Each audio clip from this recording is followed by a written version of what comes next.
Welcome back to the Macro Golf podcast. Today we're talking about the best in the world. We're talking about the best golfers in the world. What are they doing to be the best in the world, and what can you learn from them and take into your game to improve your game this year? So we've got Jack and we've got Sam. We're going to be answering some questions on technical. We're going to ask questions on mental, physical, and I suppose more importantly, the combination of all those things and how they take all of these elements and integrate them with a team environment to get the every little 1% out of their bodies and their performance. So, where should we start, boys? I always think golf. Go to where golfers' brains go first. It tends to be the technical, right? Okay. That's where golfers' brains go. Yep. Which I think is scratching the surface of what they're thinking about. So that's the first thing I'll state. But I would say the technical side of things is very specific to them, right? And whereas I feel like an amateur golfer's is maybe more of a what looks pretty, what they believe is the correct method and quotations is, and whereas you look at someone like Scotty Scheffler, like he doesn't maybe follow the normalities of some things in his golf swing. He maybe has a touch more lateral movement in his golf swing than other people, but he understands what makes his golf swing work. We call it finding the blueprint, right? And he is, on top of that. He manages his fundamentals. He manages the stuff he needs to manage with his coach, who obviously understands his swing very well, and manages that side of things better than the amateur golfer. They worry too much about changing everything and making it look good. He worries more about what's going to make the ball fly better, what's going to make him work better. And is that an amateur golfer problem, or is that a coaching problem? Is that if an amateur golfer went to, I don't know, who's Scheffler's coach? Can't remember his name. Yeah. Anyway, if an amateur golfer went to that guy, is that process going to be the same? Is it going to be actually no, there's a lot of stuff you're doing that's not fundamentally, the norm, but it's working for you this way? Or is that just not being touched because it's Scott Scheffler? I would say it's a coaching issue. Okay. More like, so obviously you have certain coaches who go down certain routes, and then other coaches go down more of a bit of a deeper understanding of actually what matters in golf. And I feel like some coaching, and I don't mean to put people down when I say this, but like worry too much about the wrong things, like worrying about how certain things look in the golf swing. How at the end of the day, if someone comes to me and they've flushed a golf ball and doing exactly what they want to do with the golf ball and they want to move something in their golf swing, the question is why? The question is, what are we doing? What is the point in doing that? Yep. You need to give me, if you want to change something, there has to be a reason to change it. And quite often, I believe amateurs are changing things for the sake of changing things.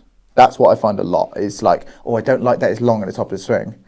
Okay, what's it causing? Yeah. What's that then causing into ball flight? They're the questions that I think they don't ask. Yeah. Whereas I think a professional, if you said we're going to change that, they would go, why? Yeah. A top professional, like you said to Rory, like, I don't know, let's say he did have something in his golf swing he didn't like. Obviously, that's not going to be the case. But like, let's imagine he did, and you say, why? He's going to go, why are we going to do that? Yeah. He's going to ask that question. Yeah. I think your average amateur listening should, when they go to a lesson, if you haven't been presented with the information beforehand, why are you changing it? That's what you should ask the coach. Yeah. What is this going to affect? Yeah. Do your due diligence and ask the coach. So it's safe to say that when we re-ask that question of what are they doing that we can learn from what amateurs go to, is they're questioning changes that they're making, and they're making sure that the technical changes they're making are suited to them and their move. Correct. Cool. And obviously then going into that further, how do we find out their move? How do we understand their move better? And that goes into more what you guys do, a little bit more of your expertise, understanding their body, right? Yeah. So obviously all of them have a team around them, a fitness team, and they'll understand where certain bits in the body are moving well, what aren't moving well, and then you can actually manage the golf swing around that. And this is where it comes into this thing of access a lot of the time for the golfers. I feel like a lot of the amateur golfers we speak to, they don't have access with the words they say to that level of coaching or to that level of information or simply to that level of communication. That's one of the issues or barriers we've had for a long time before we kind of built the business in the way that we've built it now. One of the battles that we always had was actually getting golf coaches to communicate across the board with other professionals. And I think that's one thing that obviously the pros have the luxury to. They're a little bit more in the driving seat of being the boss, right? Like one of the best in the world says, I want you to talk to that person, they're going to talk to him, right? Like where Dave playing off 12 goes to his golf coach and it's like, I want you to have a chat with my personal trainer. Golf coach, I can't bother. Like, I'm not getting paid for that, I'm not going to have a chat, right? So I think there is an element of that gets involved. But why is that so important, Sam? Why is it so important for that physical aspect to be integrated into what we're doing technically? Well, Jack's just touched on it there with Scotty. If you look at Scotty's physical training compared to someone like Rory's, they are worlds apart. Like Rory is very vertical with his training. He does a ton of explosive movements, a ton of deadlifts, a ton of stuff that he uses really well in his swing, and that's his superpower. Scotty doesn't do that in his training. Scotty still works his absolute arse off in the gym, but they're on, like Jack said, more lateral things, more things that are actually suited and how he uses force in the swing. So you need firstly a coach to identify that, and you need someone to say, right, what does that mean? How can I then translate that to some sort of physical plan, and how can we help with maybe the areas that, let's say, I mean, Scott is a bad example because he does everything so well, but potentially there's areas he doesn't do quite as well. So how can we help him build some physical attributes that are going to build on those weaknesses whilst also improving his superpower, for example? And you need to, otherwise you just give someone a generic plan. Do you know what I mean? Indeed, Yeah. Scotty has physical limitations. John Rahm has physical limitations. They know how to train around that, and their swing is built also around that as well. It's not just everyone's not just an absolute perfect athlete. Bang on. So we have to kind of understand those limitations, understand those strengths, bring the team together and go, right, this stuff we're going to do in the gym is going to help what you're doing on the course. There's also big in the, like, I don't think it gets spoken about enough actually in terms of PGA Tour. I think the low rate of injuries in the PGA Tour is actually pretty outstanding. It is, yeah. Like, if you take the top 20 players in the world, I can't remember the last time one of those top 20 players in the world was out of the game for a sustained long period of time. I mean, he was out of tours for your last guy, right?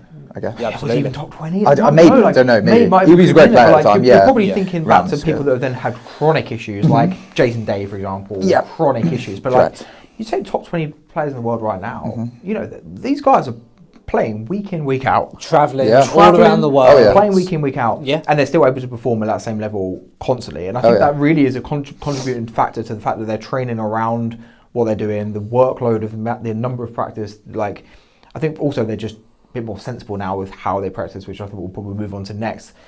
Go back 20 years, 25 years, and the methods of practice was very different. Correct. Plus, our understanding of the body is evolved so much that they're now in a position where they can basically play and practice every single day with really, really high intensity and maintain those levels. So I think that's something else that they've managed to do is build this kind of like recovery, maintenance, training. Like, they've just basically looking after their bodies so much better. Yeah. Where, you know, I've heard of some players that still can't play twice in a weekend, right? Like, we are dealing a lot of that time with amateurs where it's very tough for people to play 2 days in a row or practice 3 times that week and then go and play. Like, the body just can't handle it. So I think they're just able to be able to put so much more time in physically, not even just in a, everyone's going to say it's not fair the amount of time that they have to play and practice, but actually they're able to do that. And even if you gave an amateur all week to practice, they wouldn't be able to hit balls all day, every day. Correct. No, it's knowing how to train, why you're training, how you're going to recover properly, all these other stuff. Nutrition, if you said to an amateur, right, nutrition, sleep, absolutely. Yeah, you know, they don't miss a beat. Yeah, 100%. Yeah, 100%. They really are a bit robotic, to be honest with you. The whole it's pretty crazy. But, I mean, this is the way golf's worked, right? Like, since, I don't know, Tiger's era, I guess you would say, it's very much moved into that athletic era. And it's the same as every other sport. Like, we were just really slow at adopting it. That was all. Yeah. Of course they do that. Of course they don't miss a beat because they get paid to do that. Yep. That makes perfect sense, right? And you know, if you're listening, you're looking to take something from it. It's doing. You know, obviously you're not going to do it to the same intensity. You're not going to do it to the same amount of what they're doing. But you can take little bits. You can take little bits of like, okay, yeah, if I do a little bit more mobility, I can probably do an extra range session. I won't feel so stiff at the weekend. I can do all these things instead of skipping that stuff and just thinking, all right, if I just go beat balls, I'll be all right. Like, thinking ahead and thinking longevity-wise is sometimes a great way of like managing your practice, in my opinion. Instead of just going, I'll just beat balls and hope for the best and hopefully I'll hit a little bit better. Right? Yeah. You have a 2-month injury, that's going to knock you back. Yep. You've got to be super careful with what you're doing off it as well. It can't just be what you're doing on. Let's talk practice then. You mentioned practice there. Let's talk. Obviously, they've got time, right? Yeah, they do have the time. right? And I know you could say that they've obviously have a little bit less time, especially if heat of the season, they got practice rounds, they got potentially 4 rounds a week if they make the car, then travel day and then the stuff. So it's not that they're out there all day, every day working on the game. They're able to maintain enough for the amount of balls they can hit and the time they can put into it and the coaching they have around them. But if we are going to learn some things about how the best in the world are now starting to practice, I think this has changed a lot over the last few years as well, but what are some clues are they leaving for us to be able to pick up on to say, okay, this is how I'm going to, 1, improve skill, or 2, make a change to my golf swing, or 3, be able to embed that kind of like range to golf course transition? So there won't be a guy out there not tracking their statistics and having somebody manage their statistics. So they probably won't be doing it themselves, obviously. Like, why would you? You'd have somebody doing it for them. They'll be saying, right, you need to, you lost 2 strokes this tournament on, around 70 to 100 yards. And then all of a sudden, 2 days before the next tournament, obviously you haven't got a big period, you'll focus your practice more around that area. Having a system to try and, you have a session prepared for that, and somebody will prepare the session. Having these prepared sessions ready to go, there's no guesswork. There's no just, oh, I'm just hitting balls again, right? They have a reason for doing that. They have a reason to be working on that specific area. You can do the same thing, right? The person listening who goes, well, I don't have a statistician who's giving me all this stuff. Their apps available. We use Shot Plan with all our clients, or other possible ones, but that gives them the strokes gained in comparison to what you're looking for. For example, if you're looking to get to a scratch or a 5 or a 10 or whatever it might be, you can see where you've lost. And if you've gained in 3 and you've lost heavily in 1, don't go hit balls if it was putting. You know what I mean? Use your time wisely. Sometimes I think people they just think they must go range, they must putt a little bit. It's like, you be structured. Let's have a bit of a good idea of what we're doing. But even deeper into that, when you then start looking at long game, like you said, is it, what distance is it that you're trying to lose, and also then what side are you missing? Also, you can give this type of information, right? Like, especially with Shot Pattern, when we use it, we're putting targets in and seeing, okay, actually, did you know that you missed, from the 9 greens that you missed, you actually missed 8 of them on the right side of your target, right? 100%. Like, got a little bit of right miss going on. Okay, well, let's see if we can manage that. What's going on with it? Just diving into that stuff is, that. As you said, they're going to have a lot of that done for them from a team around them, but it's pretty quick and easy for you to do that yourself. It's simple. It's not that hard now with the amount of access we have to our own data. But then it's just being disciplined to actually go and work on that stuff, right? For sure. And understanding the stats as well, I think is also quite important for people to understand. They might think it was their putting, it was actually their short game. Being able to dive a little bit deeper into that. It's nice to have a whole hard truth every now and then, right? 100%. In this game, we need it. Because we're so ego driven, we almost get a bit distracted, right? It's very easy to say, well, I'll come off the golf course and say, I don't think I drove it quite well today. And you've actually gained the next week 0.5 strokes. Absolutely. You know, it was your one bad drive. Yeah, exactly. You just really did like that drive, right? And let's talk a little bit deeper into that then. You might think I didn't drive it that well, where actually you were hitting driver on a hole that definitely wasn't driver. Let's talk a little bit about course management and what type of clues they're leaving in terms of course management. So anything you can think of, Sam, in terms of what the best in the world are doing at the moment in terms of being able to manage their game, their patterns, their distributions? Well, so I was listening to Rory talk yesterday. He's taken driver out the bag for the India tour. Yeah, fair. He's spent some time with his coaches and they've plotted his way around the course and say, right, basically I don't need to be longer than 260 off any of the tees.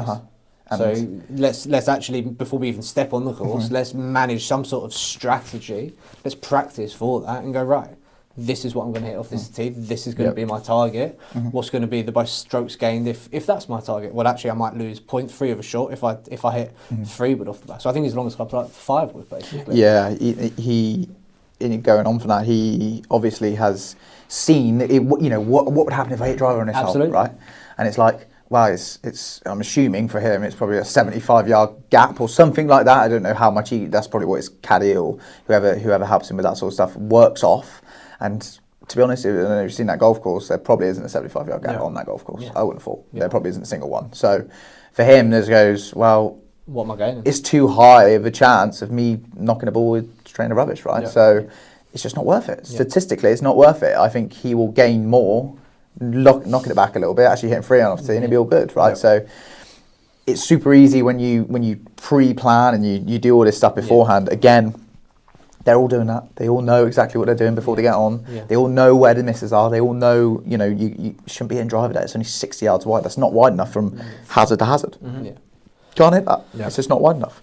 So obviously we've said again, like, he's got someone he's going through that with. Correct. like shot pattern, I think is fantastic as the preview. If you can actually overlay your shot pattern over certain courses on with certain clubs, Yeah, so you can literally plan and go, right, if that is my target and I'm going to hit driver, it brings all right into trouble. And actually, well, fine, let's say if I have 3-iron and I'm 40 yards back, I've still gained X amount of strokes. Yeah. And then my approach is going to be that. It's like, Correct. you can start kind of just, it's planning, preparation, it's having a strategy that isn't just, most guys just stand on the tee with driver. But it frees you up mentally, right? I think that's the biggest thing. Like, Absolutely. we were chatting with one of our guys, and he was saying, "I'm not sure if this is the right club or this is the right club, whatever." And I kind of said, like, I'm sure I think I said in the chat to this guy, like, I'm sure if you were a robot, there will be a statistically correct decision, but you're not a robot. So you have to make a decision that's going to allow you to be freed up mentally, right? Like, and that might be for someone, that might be they just don't like a hole, whatever. Like, that is semi-important. So I think we take the stat, we learn from that. If you're someone who can just completely dive yourself into that stat and be like, right, driver is the play because it's that wide and my dispersion is this and I'm going to hit it, then that's great. Yeah. You can then fiddle around with it, like, actually, I just, if that, for some reason that hole just doesn't really suit my eye, I can't commit to that golf shot, so I'm just going to pick a different shot. Like, I think understanding your mental commitment to specific situations, I think is the key. Like in situations, like you always talk about that as well, like understanding what your miss is in a certain situation, in a certain wind, in a certain pressure. Yeah, for sure. Understand what your miss is key, and I guarantee the best in the world, or anyone who's won on tour or they know. one of these tournaments, Yeah, they know what they do under pressure. Because they've missed. Exactly. 100%. And the only way they can deliver is understanding what that miss is under pressure 100%. and being able to go and hit a golf shot they can commit to. Yeah. But they've also learned from that. They've not, like, we've all missed. Oh, yeah. They've then reflected after the round multiple times to go, right, maybe this is a bit of a trend. What can we learn from that? Whereas most golfers don't do that. They just go, that's rubbish. Yeah. Right, and just brush it aside. Right? I just hit a snap hook on 18. I just must got underneath and snap it. It's not. Yeah. Okay, you had a one-shot lead, you snap hooked it. It's like, it could be probably something else other than that, right? So it's learning from your misses 100%. and learning how kind of what habits tend to happen under stressful environments and things like that. It's getting deeper than the stats, right? The stats are going to help you. The stats are going to tell you hit that tee shot left, right, down 18, right? Why? But why is the key? Why did you hit that tee shot? Correct. What did you not like about that? What was your mental process? What was your routine? What was your process around that golf shot? I just think that's probably, now we're even probably separating the elite from the rest as well in terms of those PGA Tour numbers. Who's actually going to go and win? Who's actually going to win a major or multiple? They have the ability to do that as well, and I think that's something that actually anyone listening to this can take. I feel like anyone can take something from that and say, right, I can actually understand my game a lot better. I think that's actually, when you cover all of these things we've covered even from the start, is understanding the swing, understanding your body, understanding your practice, understanding your stats, understanding your mental game, and actually taking the time to like get a bit of a picture put together, right? Yeah. And if you can have a team to help you with all that. Yeah, I mean, that's what we do, right? That's why we exist. Plug it in. That's pretty much what we do. We measure the golf swing, we look at the golf swing, we do that in conjunction with measuring the body and looking at the golf swing, matching those two. You've been super pressurous on these people, like this season, just driving people to understand that mental game more, understanding, like keeping mental scorecards, understanding what's going on with that golf swing, and dragging people away from swing thoughts, like in terms of that was just a bad swing. Why? Let's dig mental first. 100%. Like that's been a fantastic thing. We've managed to then also take in terms of stats, in terms of course management. The amount of times this year that I've had to go on shot pattern and screenshot my recommendations of tee shots for our clients and being across them before a tournament is crazy, right? But that for them, as they've always said, that just gives them a sense of reassurance. They're making the right decision and they get up there and they hit that shot. So like I feel like we've managed to bring this to the amateur game. I feel like it's something that's been in the pro game for a long time. I feel like it's been missing in the amateur game, and I feel like this is us now for the last, where are we, probably year or so now, we've managed to actually take this out to the amateur game, and it's exciting. It's exciting because I think there's still so much they can do, even without the time. Anything else you want to add for today, lads? I think you kind of hit the nail on the head there. It's about the understanding. I think if that's one thing someone can take away from this, it's understanding all of these things and how they then feed into the other parts of your game, of your life, and absolutely everything else there. Agreed. So what should everyone do following this podcast? What's the first action to go and do? First of all, subscribe. If you're watching this on YouTube, do that. Definitely subscribe. That's 100%. the first thing to do. And Spotify as well, if you're listening. What else can I do? We have a scorecard available. Is it underneath? I'm going to put it underneath. Very good. There you go. If you go on there, 30 questions, answer them, you'll get a little recommendation of things to do, and you'll also get a little practice plan, won't you, for the winter months for you to go ahead free of charge. So no reason not to. You will get a much better understanding of everything we've spoken about today, your strengths, your weaknesses, whether it's technical, mindset, physical, practice, all of that, and hopefully then you can learn from that into how you can apply that to be the best golfer you can be. Absolutely. Anything else to add for today? All the best. Good. Very good. See you next time. See you next week.